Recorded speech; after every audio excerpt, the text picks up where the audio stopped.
First of all, let's talk about what are these definitions. Parallel lines are two lines. Oops, that's not the greatest parallel. Like this. They're two lines that are exactly lined up. We see parallel lines all the time, and we can see even these little grid lines here are all parallel. What it really means is these lines, if they go on and forever and ever in both directions, it means that they'll never intersect, okay? It's like two railroad tracks. They'll never come into contact with each other. That's perfectly parallel. Perpendicular lines is like this. It forms a perfect L shape, okay, or a perfect T, perfect cross. And these form a 90-degree angle in here. You can denote that with these little boxes.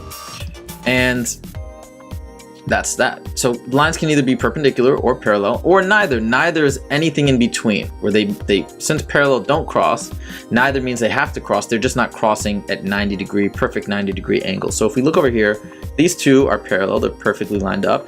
These two are perpendicular. It's hard to tell because they're diagonal, but they are forming, if we kind of rotated this, we'd see that this is a perfect T shape right here.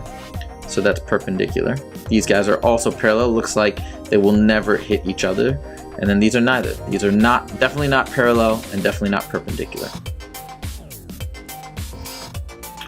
These guys, they don't intersect, but they are going to intersect if this continued down, because these are lines that continue forever. So these are neither. These will intersect as well if we continue this on here, neither. These will likely never intersect, so they are parallel, and these are nice. The nice T shape makes them perpendicular.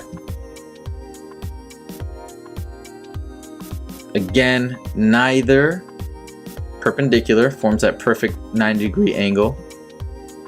Neither, not parallel and not perpendicular, and these are parallel.